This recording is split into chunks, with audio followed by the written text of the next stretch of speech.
এই যে অনলাইন অধিবেশন, যেটি কিনা তপন বাবু ইনিশিয়েট করছেন আমেরিকা থেকে, পেনসিলভেনিয়া থেকে, এবং ওর কথা থেকে জেনেছি যে আমেরিকার বিভিন্ন অঞ্চল, পেনসিলভেনিয়া, ক্যালিফোর্নিয়া বা ইস্ট কোস্ট এবং কানাডা, আর আমাদের ভারতবর্ষেরও বিভিন্ন শহর থেকে ভক্ত অনুরাগী মানুষজন ঠাকুর শ্রীরামকৃষ্ণের, মা শারদার, স্বামী বিবেকানন্দের কথার মধ্যে থাকার ইচ্ছা নিয়ে ওদেশের শেষ শুক্রবার, যেটা সাধারণত এ দেশের প্রথম শেষ শনিবার হয়, শেষ সাধারণত বলছি আমরা এই জন্যে যে কখনো মাস এদিক ওদিক হয়ে গেলে আগের মাস পরের মাস হতে পারে ওই হুম। 24 ঘন্টার ব্যবধানে। তো এই যে অধিবেশন, তার মধ্যে আজকে প্রথম দিন, যেদিন তপন বাবুদের ইচ্ছায় এবং অবশ্যই আমারও আনন্দে আমরা ঠাকুর শ্রীরামকৃষ্ণের সন্ন্যাসী এবং পরবর্তীকালে গৃহী পার্ষদদের আলোচনার মধ্যে থাকবো, অথবা সন্ন্যাসী পার্ষদদের মধ্যেও হয়তো গৃহী পার্ষদেরা ঢুকতে পারেন, সেটা যেমন ঠাকুরের ইচ্ছে হবে। আমরা সেই আলোচনার আজকে প্রথম পর্বে রয়েছি। যারা এখন অনলাইনে শুনছেন, ভারতবর্ষে ভোরবেলাই বলা যেতে পারে, আর পরে যারা শুনবেন তাদের সকলের প্রতি আমার সশ্রদ্ধ প্রণাম এবং কৃতজ্ঞতা। একটা অদ্ভুত ব্যাপার হয়েছে যে গতকাল আমি যখন তপনবাবুকে জিজ্ঞেস করেছিলাম এটার প্রসঙ্গ নিয়ে, স্বাভাবিক যে অনুষ্ঠানের আগের দিন যে কথাবার্তা হয়েছিল, তার মধ্যে উনি আমাকে বলেছিলেন যে হ্যাঁ, কালকে তাহলে আপনি কাকে দিয়ে শুরু করবেন, স্বামী বিবেকানন্দ নাকি স্বামী ব্রহ্মানন্দজি, না কাকে দিয়ে শুরু করবেন? উনি তখন গাড়ি চালাচ্ছিলেন, ফলে উনি তাড়াতাড়ি তাড়াহুড়ো করছিলেন না, আমি একটু তাড়াহুড়ো করছিলাম। কিন্তু তাড়াহুড়ো না করলেও যেটা বলতাম সেটাই বলেছিলাম, যে ওটা একটু সাসপেন্সই না হয় থাকুক, যে কাকে দিয়ে শুরু করব। এখন অদ্ভুত ব্যাপার হচ্ছে, আজকের যে তারিখ আমাদের এখানে হচ্ছে 29শে নভেম্বর। এই তারিখটি হচ্ছে, যে আমরা যদি পঞ্জিকার দিক দিয়ে দেখি যে এটা কোন তিথি, তাহলে এটি হচ্ছে স্বামী প্রেমানন্দ মহারাজের জন্মতিথি। এটা একটা স্ট্রেঞ্জ কোইন্সিডেন্স হয়েছে, যে ওদের ইচ্ছে হয়েছে এবং এই প্রথম দিনটি হচ্ছে প্রেমানন্দ মহারাজের জন্মতিথি। এবার যেহেতু আমরা ইন্টারন্যাশনাল টাইম ডাইমেনশনের কথা একটু আগে উল্লেখ করছিলাম, সেজন্য আমার একটুখানি কৌতূহল ছিল যে ঠিক আছে, সকালবেলায় যখন বলছি তখন মহারাজের জন্মতিথির মধ্যেই থাকছি, কিন্তু ওদেশে ওরা ওদের সময় অনুযায়ী যেটা, সেইখানে কিরকম ব্যাপারটা হচ্ছে। আজকের অধিবেশনে ডক্টর প্রসূন ভট্টাচার্য আছেন, তো উনি একটু ওইটা রিসার্চ করে বললেন যে হ্যাঁ, ওরাও ওইটির মধ্যেই রয়েছেন, প্রেমানন্দজি মহারাজের জন্মতিথি শুরু হয়ে গেছে। সুতরাং মনে হয় যে আলাদা আলাদা করে ভাবা যেতেই পারে, প্রেম এবং আনন্দ এই সবটা মিলে এই শুরুর দিনটাতে আমরা রয়েছি। আর সত্যি সত্যি প্রেমানন্দ মহারাজ, যার এমনি নাম বাবুরাম মহারাজ, ছবি প্রায় সকলেই দেখে থাকবেন, দেখেছেন নিশ্চয়ই। আমি আমার একটা অনুরোধ করব যে তপনবাবু বা তড়িৎবাবু আজকে ওই ছবিটাও যদি সার্কুলেট করে দেন আর কি, মহারাজের এক বা একাধিক ছবি যা আমরা পাই, তাহলে সকলেরই স্মরণ করতে সুবিধে হবে। আমাদের বাংলায় অনেক সময় বলা হয় তিত্তিরে মুখ। তিত্তিরে মুখ, যে সে যেন মনে হয় চির যুবা বা কিশোর। প্রেমানন্দ মহারাজের বড় বয়সের ছবিও আমরা যা পাই, তার মধ্যে একটা তিত্তিরে মুখ, কিরকম একটা অদ্ভুত আনন্দের একটা অ্যাপিয়ারেন্স আছে, এবং মনে হচ্ছে যে এর বোধহয় বয়স বাড়ে না। সেই তিনি যেমন ঐরকম দেখতে, তেমনি আবার যদি ভাবি পাশাপাশি যে ওর ছবিটা আমাদের কাছে কি কনভে করছে, ছবিটা যেটা কনভে করছে সেটা হচ্ছে দুটো জিনিসকে। একটি হচ্ছে প্রেম, যেটি ওর নামের মধ্যেই রয়েছে, আর এটা হচ্ছে সেবা। তো প্রেম এবং সেবা এই দুটো মিলে, মানে মানুষকে ভালোবাসা, মানুষকে শুধু নয়, জীবজন্তুকে ভালোবাসা, পাখি টাখি তাদেরকে ভালোবাসা, গাছগাছালিকে ভালোবাসা। আবার অনেকের হতে পারে যে খুব ভালোবাসেন কিন্তু হাতে কলমে সেবাটা ঠিক হয়ে ওঠে না। কিন্তু এর হচ্ছে একেবারে শরীর দিয়ে, দেহ মানে ওই যেরকম বলা হয় আরকি, যে দেহে, মনে, তোমার বাক্যে, কায় মনোবাক্যে সেবা যাকে বলে, প্রেমানন্দ মহারাজ সেরকম যে শুধু করেছেন তাই নয়, ডেথ বেডে পর্যন্ত একজনকে জিজ্ঞেস করছেন যে একটা কথা রাখতে পারবি? আমরা সেই প্রসঙ্গের মধ্যে যাব। সেই সবগুলোর দ্বারা রিভিলড হয় যে ওর সঙ্গে সেবা কথাটা কতদূর সিনোনিমাস হয়ে আছে। আমরা বলছিলাম যে আজকে তার জন্মতিথি। আঁটপুরে মহারাজের জন্ম। অনেকে হয়তো গিয়ে থাকবেন, এবং ভক্তদের কাছে আঁটপুর বললেই একটা অন্যরকম সিগনিফিকেন্স নিয়ে উপস্থিত হয়, যে অনেকেই বলবেন, ও হ্যাঁ হ্যাঁ, জানি জানি, শুনেছি প্রেমানন্দ মহারাজের জন্মতিথি। আরামবাগের কাছাকাছি আর কি জায়গাটি।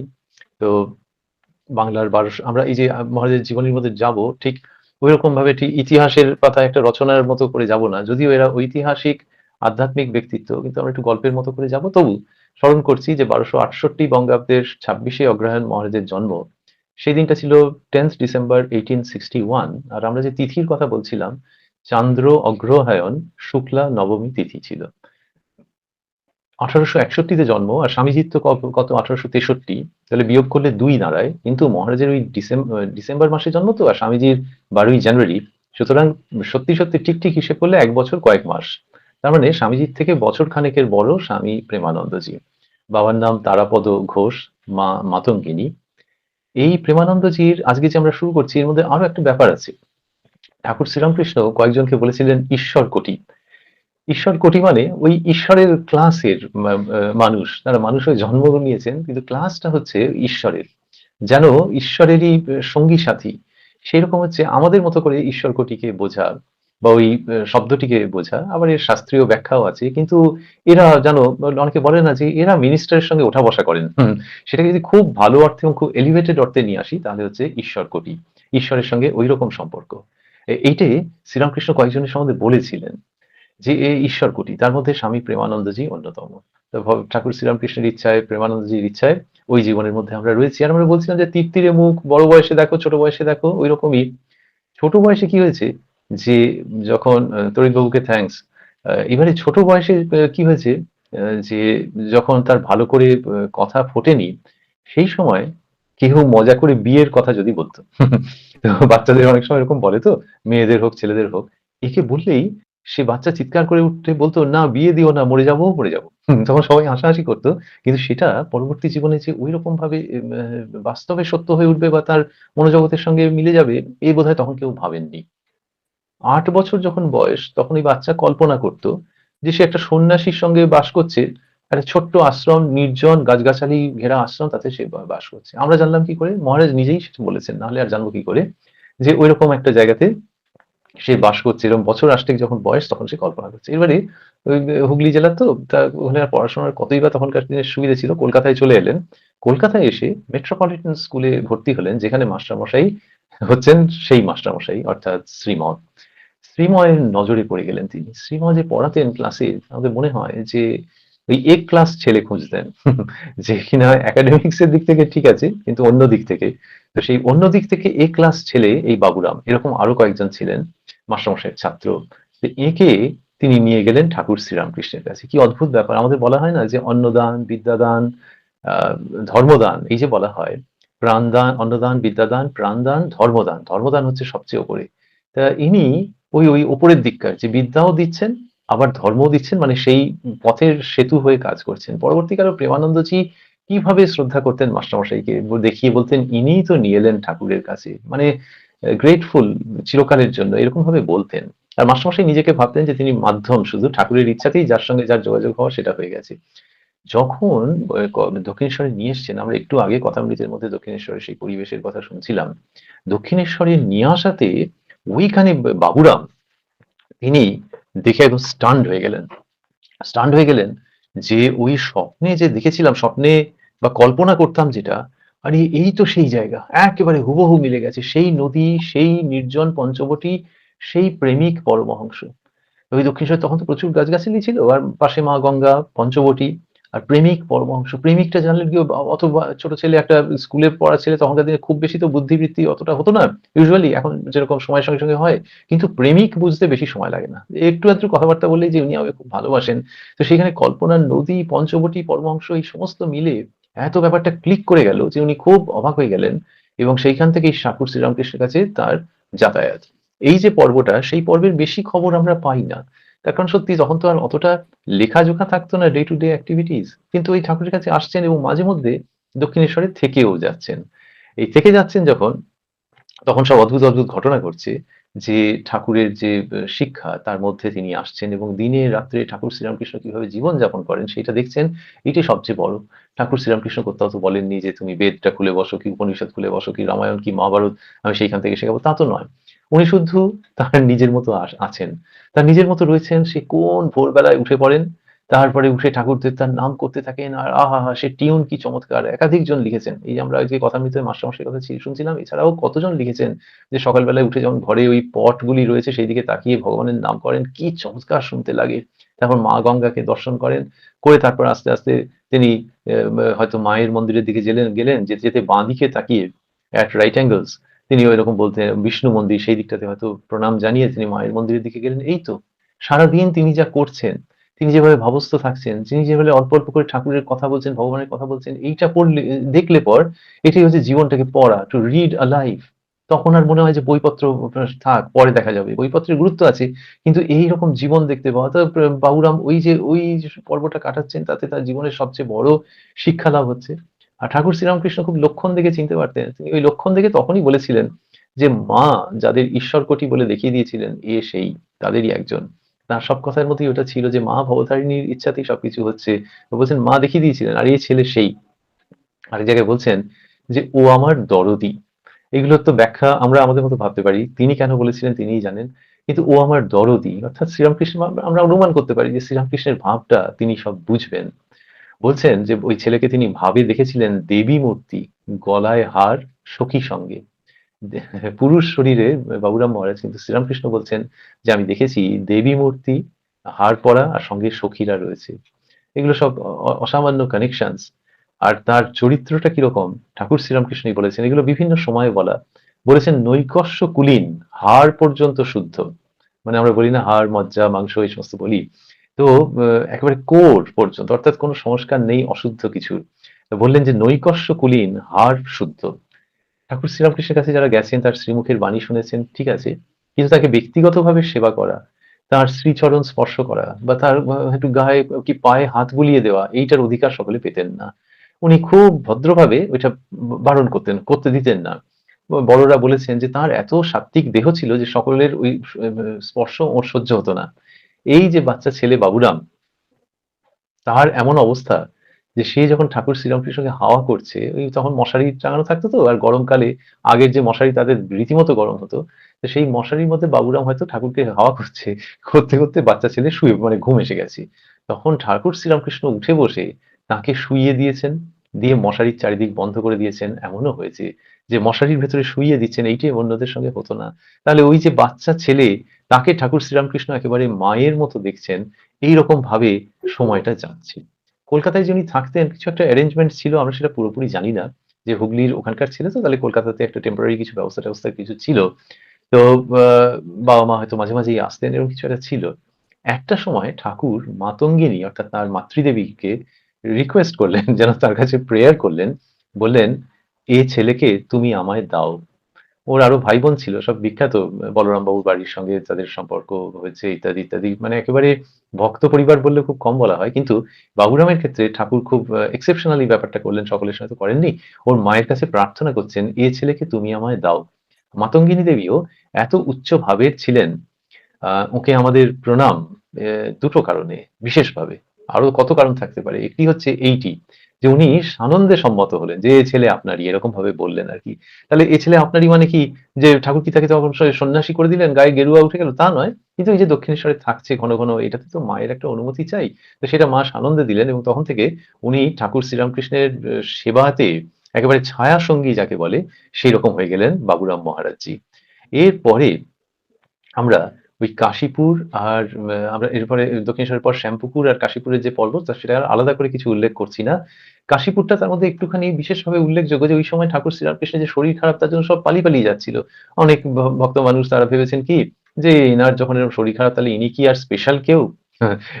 এনার মধ্যেই ভগবান রয়েছেন, এইসব নরেন্দ্র রাখাল এরা যে বলছে, নরেন রাখাল টাকাল যে বলছে, করে আস্তে আস্তে আশা তারা কমিয়ে টমিয়ে দিয়ে চলে গেলেন। তো শ্রী শ্রী মা বলেছেন যে ঠাকুর এই অন্তরঙ্গদের এখানে বেছে নিয়েছিলেন। কিন্তু তবু আমরা ভাবি যারা চলে গিয়েছিলেন তারাও একসময় তো ঠাকুরের কাছে এসেছিলেন, পরে আর ওইটাকে ঠিক বুঝে উঠতে পারেননি। যে চোখের সামনে দেখছেন শরীর খারাপ হয়ে যাচ্ছে, এখন শরীর যখন তখন একদিন তো শরীর যাবেই, কিন্তু মানুষ মোমেন্টারিলি কনফিউজড হয়ে যায়।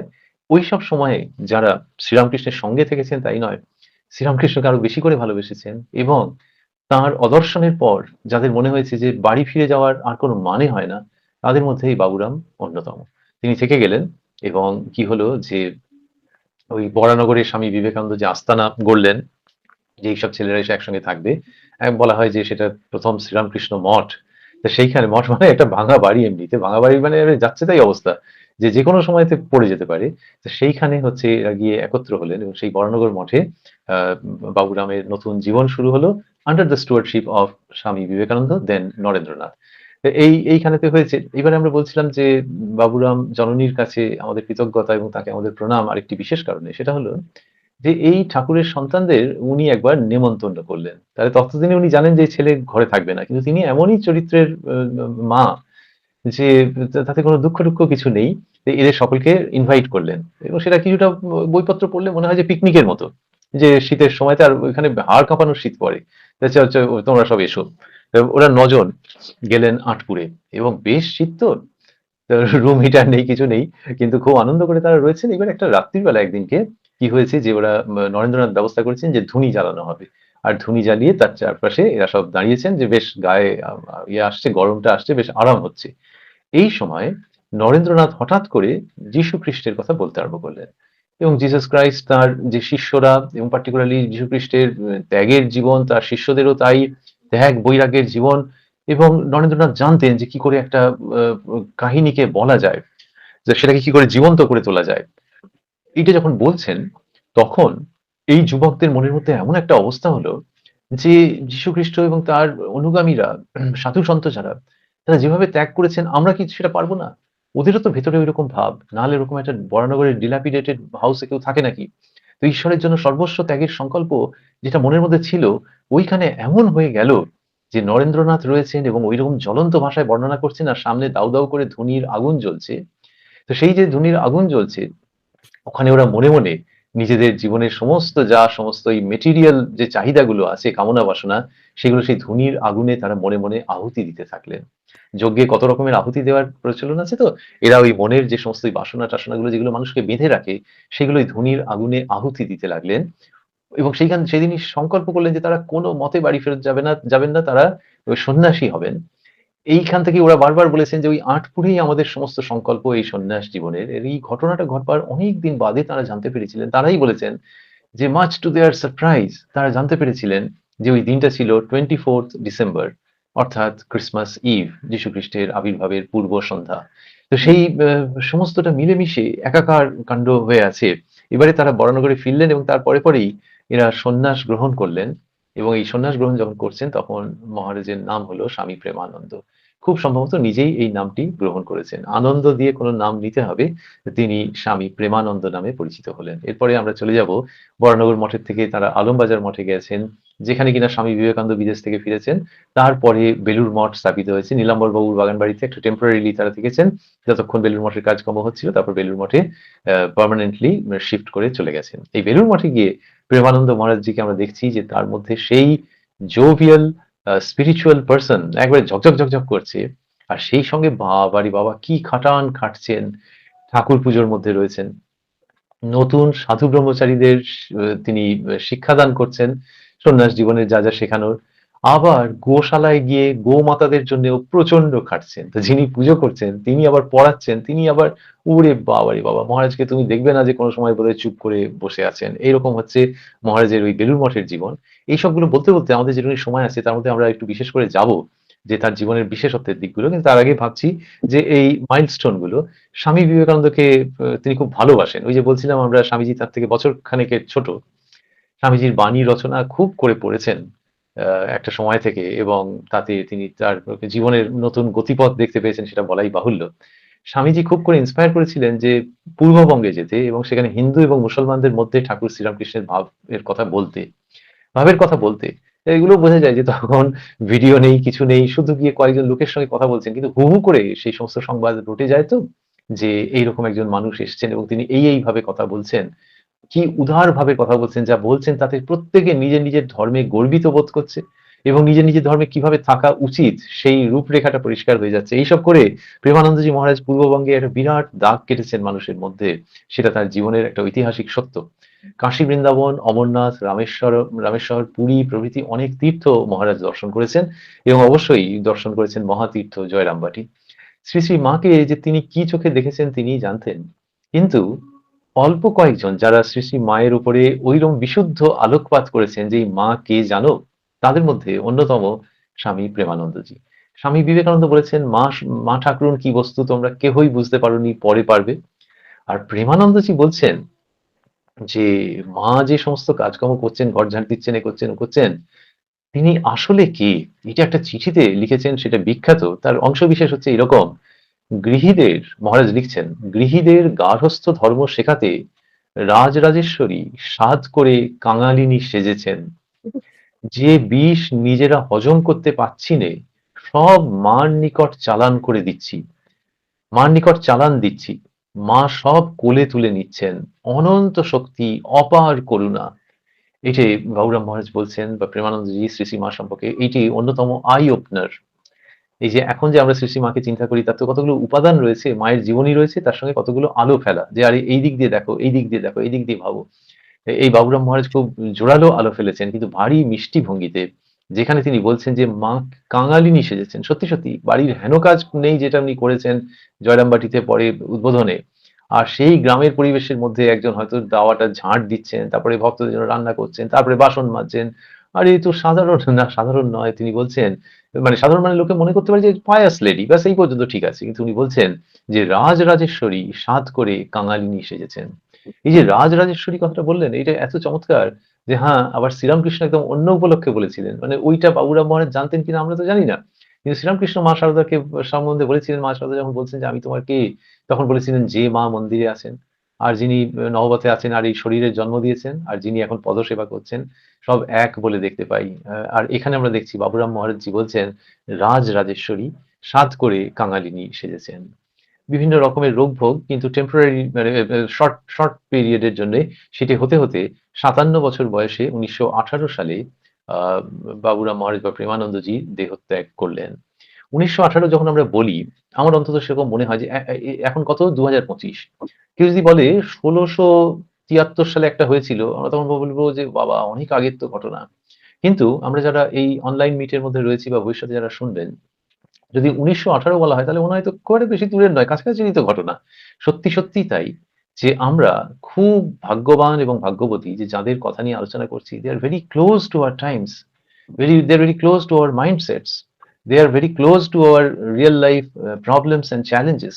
তাদেরকে নিয়ে আমরা আলোচনা করছি মানে আমাদের সৌভাগ্য যে ১৯১৮ আরে এ তো একদম হালের ব্যাপার। সেই সময় মহারাজের দেহাবসান এবং তাঁরই কথা আমরা শুনছিলাম। এবার একটু সিরিয়াস একটু লাইট মুডে কতগুলো কথা ভাবতে চাইবো। যেমন কিনা যে, এই যে প্রেমানন্দ নাম যেটা, ওই ভক্তদের জন্যে তার অত ভালোবাসা আমরা একাধিকবার বলছিলাম। তো তিনি প্রেমানন্দজি বলছেন যে ঠাকুর বলতেন, "ভাগবত ভক্ত ভগবান ৩ এক।" ঠাকুরের এ কথা কথার কথা নয়, মহাসত্য বেদ বাক্য। এবারে ওই যে ভাগবত ভক্ত ভগবান, ভাগবত মানে যেখানে ভগবানের কথা লেখা আছে সোজা কথায়, স্ক্রিপচারাল টেক্সট।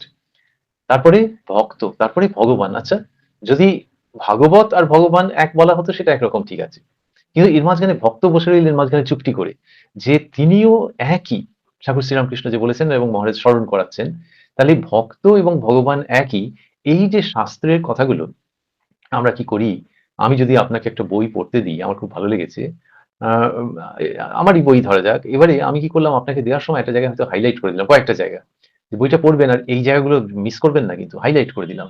আপনিও হয়তো বইটা পড়ে বললেন যে, "ওহ! ভাগ্যিস আপনি হাইলাইট করেছিলেন, অনেক সময় ক্যাজুয়ালি উল্টে চলে যাই তো, চমৎকার লেগেছে।" আমিও আপনাকে দিতে পারি, আপনিও আমাকে দিতে পারেন। এই যে আমাদের যে বেদ বেদান্ত যে স্ক্রিপচারাল টেক্সট যা কিছু আছে, এর মধ্যে হাইলাইট করে দেওয়ার জন্যে অবতারেরা আসেন। আবার এই শ্রীরামকৃষ্ণের ক্ষেত্রে অদ্ভুত ব্যাপার দেখা যাচ্ছে যে ১৬ জন তাঁরাও হাইলাইট করেছেন। এইটা ইউজুয়ালি হয় না তো। যে একজন স্টলওয়ার্ট এলেন, সে হয়তো ১০০০ বছরে একবার। হুম, কিন্তু তার সঙ্গে ১৬ জন একসঙ্গে। আরে বাপরে বাপ! তার মানে বোঝা যায় যে কি স্ট্রং অ্যান্ড কি পাওয়ারফুল মুভমেন্ট এটা একটা। হুম, এই যে মহারাজ বলছেন ভাগবত ভক্ত ভগবান ৩ এক। এই শ্রীরামকৃষ্ণ বলেছেন আর তার মধ্যে আনথিঙ্কেবল যে জায়গাটা যে ভক্ত এবং ভগবান এক সেইটাকে হাইলাইট করে দিচ্ছেন Baburam Maharaj for all times to come. যে ভক্ত এবং ভগবান এক। ভক্ত মানে যে সত্যি, সত্যি ঈশ্বরের ভক্ত। আজে-বাজে এলোমেলো ভক্ত হতে পারে। সে তো সব ক্ষেত্রেই হতে পারে। আজে-বাজে এলোমেলো খেলোয়াড় হতে পারে, রাজনীতিবিদ হতে পারে ইত্যাদি। কিন্তু ভক্ত যে কিনা সিনসিয়ার ভক্ত, সে কোনো ওর মধ্যে কোনো শঠতা নেই। সেই ভক্ত জানবে ভগবানেরই রূপ, so much so যে সেই ভক্তই ভগবান। অতএব তাকে তুমি প্রসাদ খাইও, তার যত্ন করো। তার বাড়ির যদি কিছু অসুবিধে-টসুবিধে থাকে সেগুলো একটু মনোযোগ দিয়ে শুনো। কারণ জানবে যে ও হয়তো সংসারী ভক্ত কিন্তু তাকে শ্রীরামকৃষ্ণ বলছেন যে সে এবং ভগবান এক। অন্যত্র ঠাকুর শ্রীরামকৃষ্ণ বলেছেন ভক্তের হৃদয় ভগবানের বৈঠকখানা। কথা মৃততে আছে যে যখন বলছেন তখন ভক্তদের কি আনন্দ হচ্ছে যে তার হৃদয় নাকি ভগবান নাকি সেখানে কেউ আয়েশ করে বসেন, এই তো ব্যাপার। তো ভগবানের বৈঠকখানা তো এইখানে প্রেমানন্দ মহারাজজি যে এটা বলেছেন প্রথমত শ্রীরামকৃষ্ণের উক্তির একটা যে অংশকে হাইলাইট করেছেন যে এই দেখো জীবন দিয়ে আমাকে দেখো আমি কি বুঝেছি, বুঝতেই পারবে যে ভক্তকে কেন ভগবানের মতো তিনি বলে গেছেন। এই জায়গাটি ঘটছে। আর কি হচ্ছে যে ঠাকুরের কথাটাকে স্মরণ করে তিনি তার জীবনের সমস্তটা দিয়েছেন। আমরা বলছিলাম যে প্রেম এবং সেবা। লাইটার ভেনে যদি ভাবি যে এই যে সেবা বলা হয়, সেবার ইংলিশ কি? লোকে বলবে সার্ভিস। কিন্তু সত্যি, সত্যি সেবার যে কথাটা আছে, ওই জন্যই বলছিলাম যে আমাদের সৌভাগ্য। আমরা বাংলা বলি, হিন্দি বলি, অন্য যাই বলি, যে দেশেই থাকি না কেন, এই ভাষার মধ্যে দিয়ে সংস্কৃতকে বলা হয় দেবভাষা। এইখানে যে সেবা কথাটি এসছে, সংস্কৃত থেকেই তো সবকিছু। এই যে সেবা কথাটা যে এসছে, এর মধ্যে যে তাৎপর্যটা রয়েছে, বোধহয় সার্ভিস দিয়ে সেটা আমরা ধরতে পারি না। আবার ইংরেজিতে কোনো ভালো, ভালো শব্দ থাকতে পারে, যার ইকুইভ্যালেন্ট আমাদের হয়তো নেই, জানি না। কিন্তু এখানে সেবার কথা যখন হচ্ছে, এই সেবা মানে নিজে কিচ্ছু তুমি চাও না, কিচ্ছু চাও না। সো মাচ সো যদি তোমার বদনামও করে, তাতে তুমি আনপারটার্বড, যে আমি শুধু তার ভালো করে যাবই, কেউ আমায় রুখতে পারবে না। এইটা জগতে বিভিন্ন দেশে বিভিন্ন পুরুষ এবং নারীর মধ্যে যেটা দেখা যায়, এটা একটা ভগবানের অপূর্ব সৃষ্টি, এই সেবার ভাব। রিটার্নের কোনো প্রশ্নই নেই। আমি ডিকশনারিতে দেখছিলাম গতকাল যে আচ্ছা সার্ভিস বলতে কি বোঝায়? একটা লিডিং ডিকশনারি বলছে, the act of dealing with customers in a shop, restaurant, or hotel by taking their orders, showing or selling them goods, etc.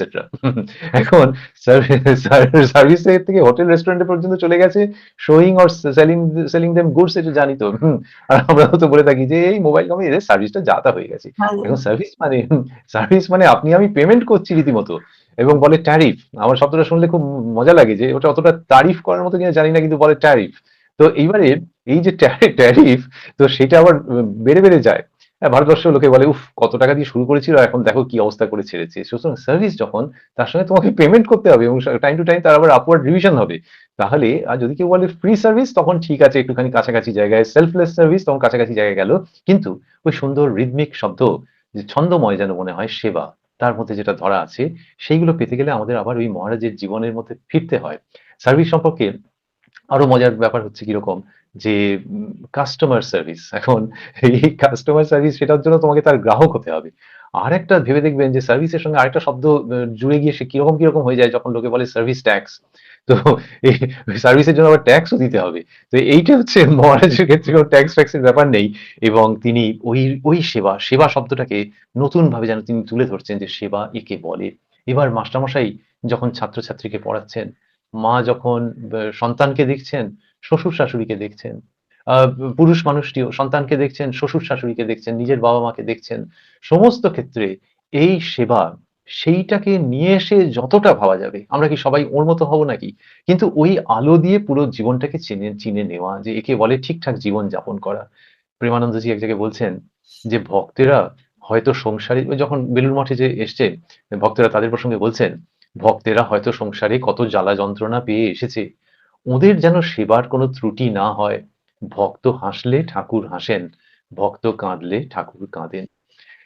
প্রসাদ যখন দেওয়া হয়, তখন তো সব টাইমিং এর ব্যাপার থাকে এখনো, যে আপনি ওই সময়ের মধ্যে চলে আসবেন, কিন্তু সেই সময় বেলুড় মঠে বলা হয় যে বেলুড় মঠে এই সেবার জায়গাটা প্রেমানন্দ মহারাজকে কেন্দ্র করে গড়ে উঠেছে। স্বামী বিবেকানন্দ তো সব ব্যাপারেই তিনি পথ দেখিয়েছেন, নিজের হাতে করে ঠাকুরমাকে মাথায় রেখে মঠ গড়ে তুলেছেন। কিন্তু একেকটা ডিপার্টমেন্টে এক্সপার্টাইজ একেকজন ট্রেন্ড সেটার হয়ে রয়েছেন আরকি। তার মধ্যে সেবার ক্ষেত্রে প্রেমানন্দজি মহারাজের কথা ঘুরে ফিরে আসে। আবার রিলিফ, বাইরে প্রচুর কাজ, সেখানে অখণ্ডানন্দজি মহারাজের কথা আসে। প্রসাদ যখন তখন দেওয়া হচ্ছে বেলুড় মঠে, তখন তো অতটা ফর্মালাইজড হয়নি। তাহলেও আছে যে ঠাকুরকে কখন ভোগ নিবেদন করা হবে, ভক্তেরা কটার সময় প্রসাদ পাবে। ওরে বাবা! কটায় প্রসাদ পাবে মানে, তার ঢের পরে বিকেল ৩টে-৪টের সময় হয়তো কেউ এসে হাজির হলো, এসে বলছে মহারাজ একটু প্রসাদ পাওয়া যাবে। যাকে বলছেন তিনি রাগ করছেন। রাগ করার দুটো কারণ। এক হচ্ছে যে তোমরা এইসব ডিসিপ্লিন কিছু মানছো না। আরেক হচ্ছে আমি এখন দেবো কোত্থেকে? তখন তো নিজেরাই খেতে পাওয়ার মুশকিল ছিল। কিন্তু প্রেমানন্দজি কি করছেন? তিনি ওইসব কথা তুলতেই দিচ্ছেন না। বলছেন অন্যদেরকে, ওই যে আমরা একটু আগে শুনছিলাম যে তিনি সাধু ব্রহ্মচারীদের শিক্ষাদান করতেন। তো শিক্ষা তো এইগুলো অবশ্যই। বলছেন, "দেখো গৃহস্থদের অনেক কাজ করতে হয়। সবসময় কি তাদের সময় মতো আসা সম্ভব? আমরা তাদের জন্য কি আর করতে পারি? একটুখানি তাদের সেবা বই তো নয়।" এই বলতে, বলতে মহারাজ যাচ্ছেন। আরে মহারাজ কোথায় চললেন? নিজে গিয়ে চুল্লিতে আগুন দিয়ে খিচুড়ি বসাচ্ছেন। এইসব যারা দেখেছেন তারা বুঝেছেন। দেখুন। এবং বেলা ৩টে হবে এদের খেতে বসতে, বসতে বা প্রসাদ পেতে, পেতে। তাহলে ৩টে পর্যন্ত লোকগুলো কি করবে? এদিক ওদিক ঘুরে বেড়াবে? এবারে বলা হয় যে তুমি যে কারুর সেবা করছো, তার যদি গা হাত পায়ে ব্যথা থাকে, তার গা হাত পা টিপে দিতে পারো। তার যদি খিদে পেয়ে থাকে, তাকে খাবার দিতে পারো। আরেক রকমের খাবার দিতে পারো। সেটা দিয়েও খুব সেবা হয়। সেটা হচ্ছে মানসিক খাবার। সেটা দিয়েও অপূর্ব সেবা হয়। তখন একেক সময় লোকের দেহের খিদে ভুলে যায়। এই যে ৩টের সময় ওরা বসবে, ৩টে পর্যন্ত প্রেমানন্দজি মহারাজ নিজের ঘুম-টুম সমস্ত তুচ্ছ করে, বিশ্রাম নেওয়ার কোনো প্রসঙ্গ নেই। তাদের সঙ্গে বসে ওই অপূর্ব ভঙ্গিতে ঠাকুরের কথা বলতেন। এটা প্রায় দিন দেখা যেত যে যখন কেউ লেট করে এসছে। তার মানে তুমি লেট করে এসছো, আমি তোমার জন্য একটা ব্যবস্থা করে তোমায় ধন্য করে দিলাম, এখন গাছতলায় বসে থাকো, ওরকম নয়। তাদেরকে ডেকে নিয়ে ওই ঠাকুরের কথা বলছেন। আর অন্যদেরকে বলেছেন পরে, ওগো কি দেখি জানো? সব প্রভুর জন্য এখানে আসে। এখানে এই মঠে আসা বড় ভাগ্যের কথা। তিনি টানলে তবে আসতে পারে, নতুবা কার সাধ্য। কি অপূর্ব এই সমস্ত কথা, যে মঠে আসা বড় ভাগ্যের কথা, তিনি টানলে তবে আসতে পারে, নতুবা কার সাধ্য। এইটা কিন্তু খুব একটা জেনারেল স্টেটমেন্ট। এই যে আমরাও এই যে অনলাইনে সমবেত হচ্ছি, অন্যরা যেখানে যেখানে ঠাকুরমা স্বামীজির কথা নিয়ে হচ্ছেন সমবেত, নিজের বাড়িতে বসে স্বামী স্ত্রী আলোচনা করছেন, এই সমস্ত ক্ষেত্রে এটা অ্যাপ্লিকেবল, যে তিনি টানলে তবে আসতে পারে, নতুবা কার সাধ্য। এইসব কথা রয়েছে। এইটা মহারাজের একটা নেশার মতো ছিল। নেশার মতো ছিল যে ভক্তদের সেবা করতে হবে, এবং নেশার মতো থাকার ফলে কি হয়েছে, অদ্ভুত অদ্ভুত ব্যাপার ঘটতো। যে দুপুরবেলায় উনি প্রসাদ গ্রহণ করার পর 15-20 মিনিট মতো বিশ্রাম নিতেন। তারপরে খবর নিতেন যে আজকে কোনো ভক্ত আসেনি। এখন যে আমরা দেখছি বেলুড় মঠে ঢল নামে, তখন তো ওরকম ছিল না, স্বাভাবিক। কতজনই বা সন্ধান জানে যে বেলুড় মঠ কোথায়। এখনো অনেকে আসেন বিদেশ থেকে, এসে হয়তো প্রথমবারের জন্য খুঁজছেন, সেই জিপিএস টিপিএস দেখে টেকে এ করে আসছেন। তো তখনকার দিনের লোকে কটা লোক জানে যে বেলুড় মঠে এরকম আছে ব্যাপার। তো সেদিনকে হয়তো কোনো ভক্ত আসেনি। তখন প্রেমানন্দজির মুখ খুব করুণ হয়ে যেত। এবং গঙ্গার দিকে মুখ করে তিনি ডাকতেন। সেই ডাকটাও খুব অদ্ভুত।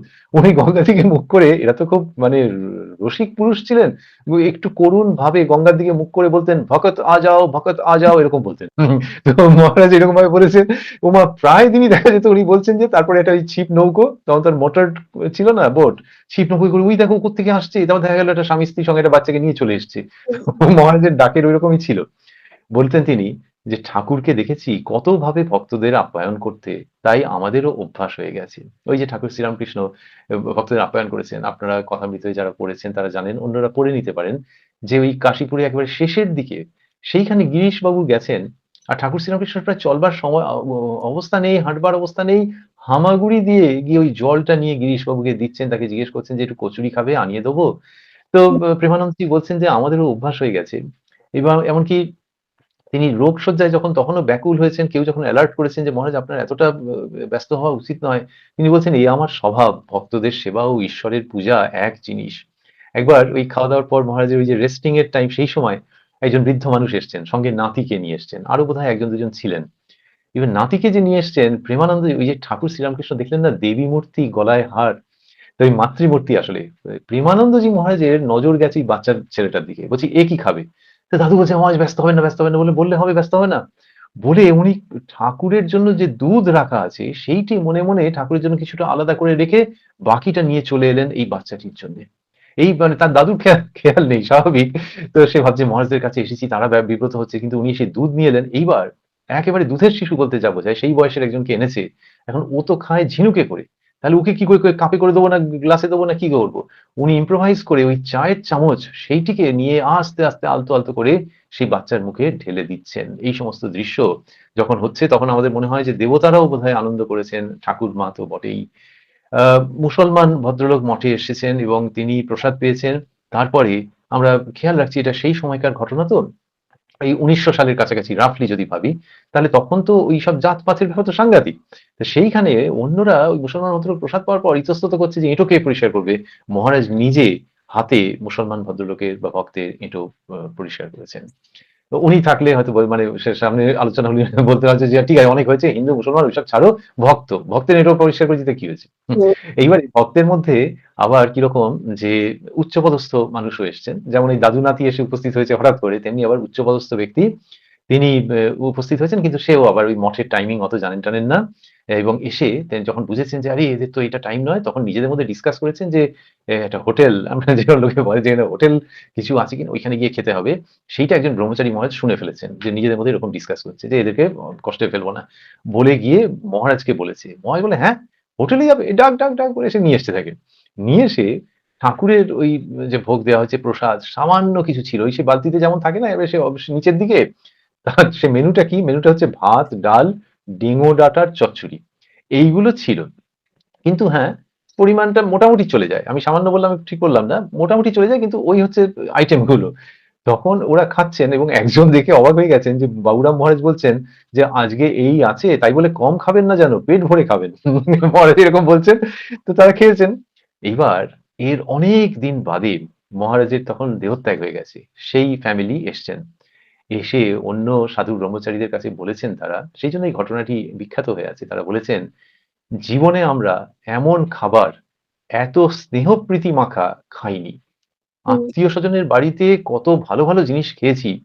কিন্তু সেসব এর কাছে কিছুই নয়।" আর মহারাজের কথা বলতে, বলতে চোখে জল চলে এসছে। বলেছে, "এত অমায়িক ব্যবহার, এমন মাধুর্যময় পুরুষ।" এইসব কথা তারা বলেছেন। আ এরকমও ঘটেছে। আমরা এই বলতে, বলতে মহারাজের এই সেবার কথা শেষ করব। আ কেউ একজন চলে যাচ্ছিল। ওই মঠে এসছে, চলে যাচ্ছে।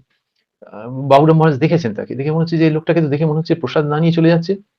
তখন যিনি ইনচার্জ ভান্ডারী তাকে জিজ্ঞেস করে বলছে যে, "এই ওই লোকটা প্রসাদ পেয়েছে?" তখন বলছে, "মহারাজ ও দাঁড়ায়নি, হনহন করে চলে যাচ্ছে।" মহারাজ বলছে, "তাতে কি হয়েছে? ডেকে এনে দিতে হয়, যখন মঠের ভেতরে এসে পড়েছে।" এই হচ্ছে ব্যাপার। যে হুম, প্রসাদ মানে ঠাকুর শ্রীরামকৃষ্ণকে উৎসব নিবেদন করা হয়েছে তো, বলছেন ডেকে এনে দিতে হয়। উৎসব হয়েছে, পংক্তি ভোজন হচ্ছে, সর্বশ্রেণীর মানুষ সব খিচুড়ি খাচ্ছে। এইবারে একটা জায়গা থেকে দেখলেন বাঙালি খিচুড়ি পছন্দ করে। এক জায়গা থেকে দেখলেন যে বারবার করে খিচুড়ি দাও এরকম বলছে। একটা জায়গা থেকে পার্টিকুলারলি।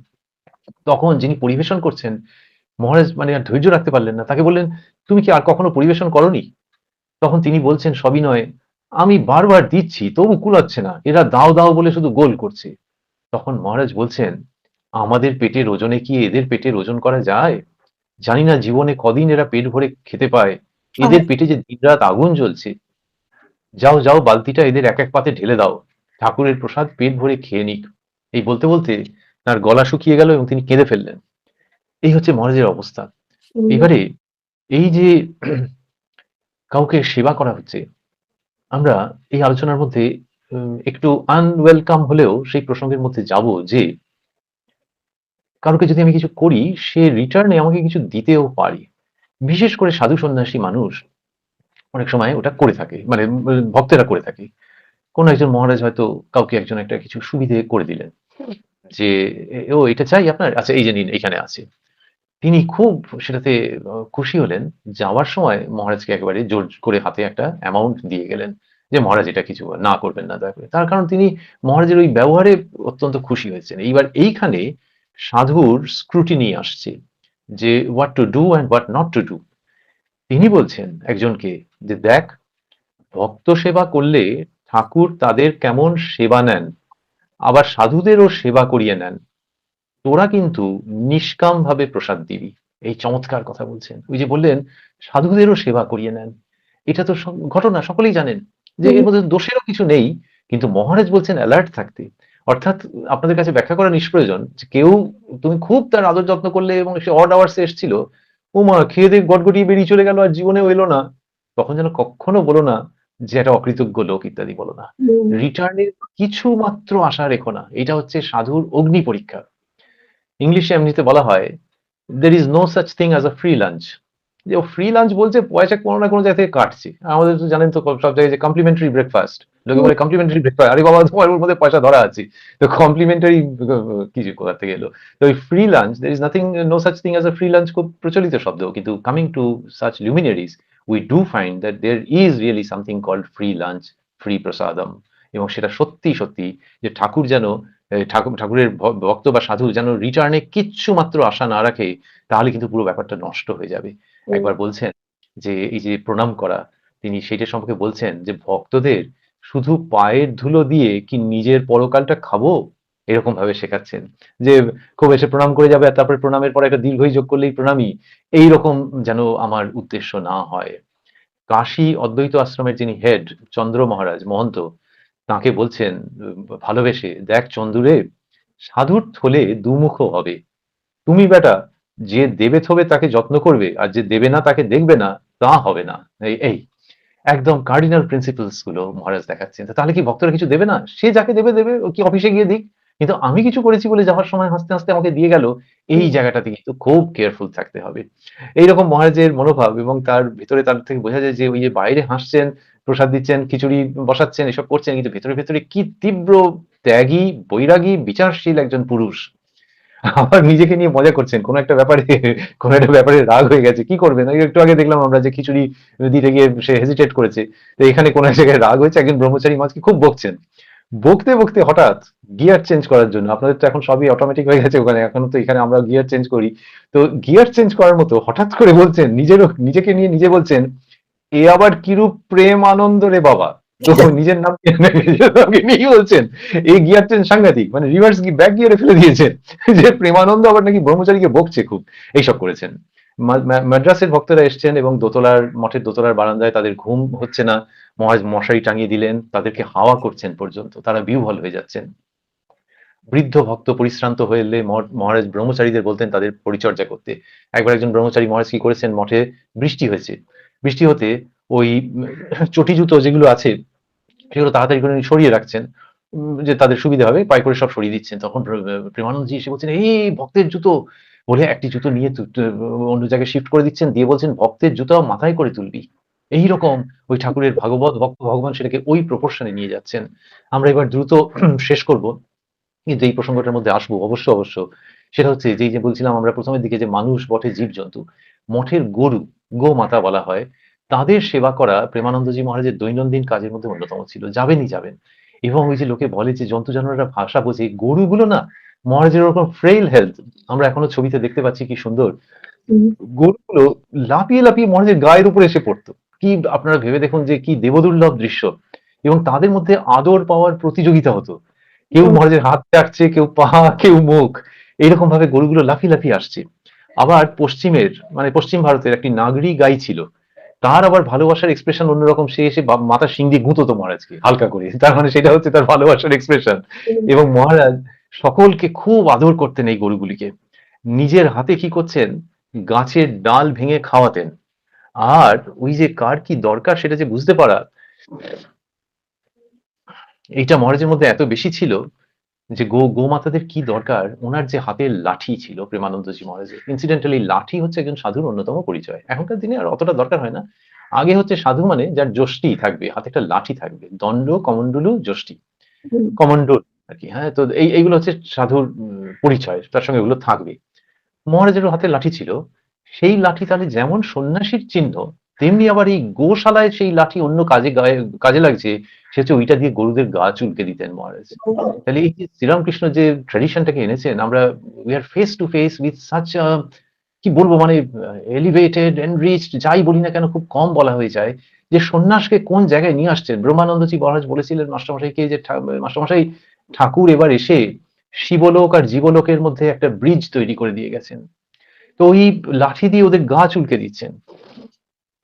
এইবারে দুটো গাই ছিল, একজনের নাম দিয়েছিলেন একটা ধবধবে সাদা, একটা কুচকুচে কালো।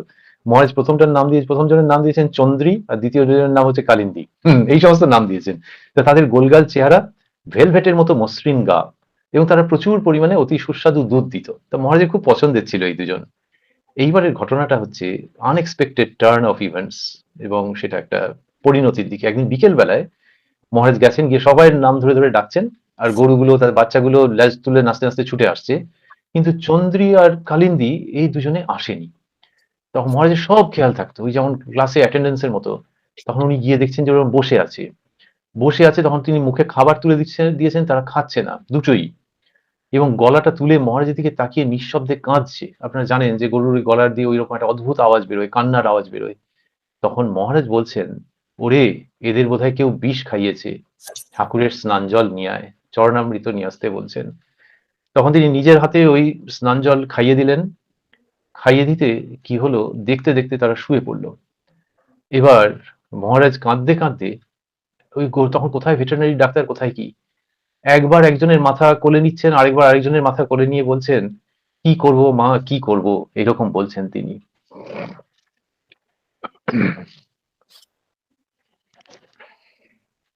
এইরকম বলছেন বলে 1 ঘন্টার মধ্যে মহারাজের পায়ে মাথা রেখে ঠাকুরের আরতি শুরু হওয়ার আগে সেই গরু দুটো শেষ নিঃশ্বাস ত্যাগ করলো, এবং মহারাজের নির্দেশে মঠের মধ্যেই তাদের সমাহিত করা হলো। পার্সোনাল পজিশন বলতে মহারাজের দুটো 5 হাতি কাপড় ছিল, ছোট লেংথের, মুড়ি সেলাই চাদর দুটো, দুটো হাত কাটা ফতুয়া, একটা গামছা, চটি জুতো, ছাতা, আর একটা ওই লম্বা লাঠি। এই হচ্ছে ওনার নিজস্ব। তাও নিজস্ব মানে কেনা নয়, সবই মঠের স্টোর থেকে নেওয়া আর কি। কাপড়, চাদর, দুটো হাত কাটা ফতুয়া, এরা ওইরকম জীবন যাপন করেছে যে তুমি যদি দাও তাহলেও আমি নেবো না, বেশি কিছুতেই তারা রাখবেন না, একটা গামছা, চটি জুতো, ছাতা আর একটা লম্বা লাঠি। ওই যে আমরা বলছিলাম যে দেহত্যাগের আগে পর্যন্ত এই ব্যাপার হচ্ছে, দেহত্যাগের ২-৩ দিন আগে একজন মঠের একজন সেবককে খুব আকুল কণ্ঠে মহারাজ বলছেন, তুমি একটি কাজ করতে পারো? তখন তিনি বলছেন, বলুন কি করতে হবে? মহারাজ বলছেন, ভক্তদের সেবা করতে পারবে? তখন উনি বলছেন, খুব পারবো। তখন মহারাজ আবেগের সঙ্গে বলছেন, এটা কিন্তু ভুলো না। তাই ওই যে বলে না শেষ ইচ্ছা, তাই শেষ ইচ্ছা হচ্ছে যে এইটা যেন জারি থাকে, যে ওই বোধহয় বুঝেছেন যে সেই সেবক উপযুক্ত। তা বলছেন যে একটি কাজ করতে পারো, তার মানে এরপরে লোকে কি বলে, সব অনেক রকমের ব্যক্তিগত স্বার্থের কথা জড়িত টড়িত থাকতে পারে। এখানে উনি বলছেন যে ভক্তদের সেবা করতে পারবে? আর যখন বলছে খুব পারবো, তখন বলছেন এটা কিন্তু ভুলো না। এই যে মহারাজের সেবা, সেটা দেখে আমরা দুটো জিনিস শিখছি বা দুটো বার্তা আমাদের কাছে আসছে। একটা হচ্ছে এইভাবেই করতে হয়, যদি করতেই হয় তাহলে কোনো রকমের রিটার্নের আশা না রেখে করা, এবং সেটা ভগবানই মনের মধ্যে, প্রত্যেকের মনের মধ্যে সেই ভাবটা আছে। লোকে যাকে শয়তান বলে তারও মনের মধ্যে কারো না কারোর জন্য হয়তো নিজের সন্তানের প্রতি সেই ভাবটা আছে। এইটা প্রত্যেকের মধ্যে আছে, সেইটাকে কাল্টিভেট করা মহারাজের জীবনের আলোকে, যে ভগবান প্রসন্ন হলে তবেই এই ভাবটা বাড়ে, সেইটার জন্য প্রার্থনা করা। আরেকটা হচ্ছে এই যে মহারাজ যে করছেন, তাতে করে যেমন মহারাজের চরিত্র আলোকিত হচ্ছে, তেমনি আমাদের উপরেও গুরু দায়িত্ব আসছে, যে তিনি যখন বলছেন ভাগবত ভক্ত ভগবান, তখন ভক্তকে ভগবানের সঙ্গে সমান স্ট্যাটাস যখন দেওয়া হচ্ছে, তাহলে ভক্তের উপরেও কিন্তু ওটা আসছে, যে জানবে তোমার মধ্যে ভগবান হয়ে ওঠার ক্ষমতা রয়েছে। লেট আস নট বিলিটল আওয়ারসেলভস, যে তোমার মধ্যে ভগবান হয়ে ওঠার ক্ষমতা আছে, এবং সেইটি যেন জীবনে পরিপূর্ণ হয়, এই জন্য ভগবানের কাছে প্রার্থনা জানাবে। ঠাকুর শ্রীরামকৃষ্ণ ওই দক্ষিণেশ্বরের কুঠি বাড়িতে এক একদিন বিকেল সন্ধ্যের দিকে উঠে যেতেন। উঠে যেতেন কেন না, প্রথম দিকে যখন নরেন্দ্র, বাবুরাম প্রভৃতি এরা আসেননি, তখন ঠাকুর শ্রীরামকৃষ্ণের ভেতরে একটা খুব কষ্ট হতো, যে আচ্ছা মা আমাকে দেখিয়ে দিয়েছেন যে সব ত্যাগী ছেলেরা আসবে, অন্যদের সঙ্গে কথা বলতে বলতে আমার খুব কষ্ট হচ্ছে, এক এক সময় ত্যাগী ছেলেরা আসবে, উনি দেখিয়ে দিয়েছিলেন, কিন্তু কই কেউ তো আসছে না। আর তার কি কিরকম সুন্দর বাচ্চা ছেলের মতো ভাব, যে যখন বিকেল গড়িয়ে, আর আগেকার দিনে বিকেল গড়িয়ে সন্ধ্যা হওয়া মানে এটা কোয়াইট সামথিং, যে ইলেকট্রিক কারেন্ট, লাইট টাইট নেই, তার মানে একটা দিন শেষ হচ্ছে। তো সেরকম যখন হচ্ছে, উনি কুঠি বাড়ির ছাদে উঠে যেতেন, আপনারা হয়তো কুঠি বাড়ি জানেন সকলেই। তো সেই ছাদে উঠে গিয়ে কলকাতার দিকে তাকিয়ে চিৎকার করতেন যে, ওরে তোরা কে কোথায় আছিস আয়, তোদের না দেখে আর থাকতে পারছি নে, এসে তোরা যে কারা উনি জানেন না। কিন্তু তারপর উনি বলছেন যে তারপর এরা সব নরেন টরেন সব আসতে আরম্ভ করলো। এই কথাটিকে পিক আপ করে বাবুরাম মহারাজ একটা অসাধারণ জিনিস বলেছেন, যেটা আমাদের পক্ষে মানে শুধু চুপ করে শোনার মতো। বাবুরাম মহারাজ বলছেন যে ঠাকুর যে বলেছিলেন, ওরে ভক্তেরা কে কোথায় আছিস আয়, সে কেবল আমাদের কয়েকজনকে নয়, তোমাদেরও। এটা ভক্তদেরকে মহারাজ বলতেন। এটা ভক্তকে কোন সম্মান দেওয়া, যে ঠাকুরের জীবনীতে লেখা আছে যে ত্যাগী ভক্তদের জন্য তিনি করেছেন, সেই ত্যাগী ভক্তদের অন্যতম সেই ঈশ্বরকোটি স্বামী প্রেমানন্দজি বলছেন যে বিলিভ মি, যে উনি যেটা করেছেন সেটা শুধু আমাদের জন্য নয়, এটা তোমাদের জন্য। ফলে আমরা যখন সেই সমস্ত জীবন শুনছি, আগেও দেখলাম যে ভক্ত হাসলে ঠাকুর হাসেন, ভক্তের দুঃখ হলে ঠাকুর কাঁদেন। আর এই যে ভক্তের সঙ্গে ভগবানকে ইকুয়েট করে যেটা দেখাচ্ছেন বাবুরাম মহারাজ, এবং বলছেন যে ঠাকুর তোমাদেরও ডেকেছেন।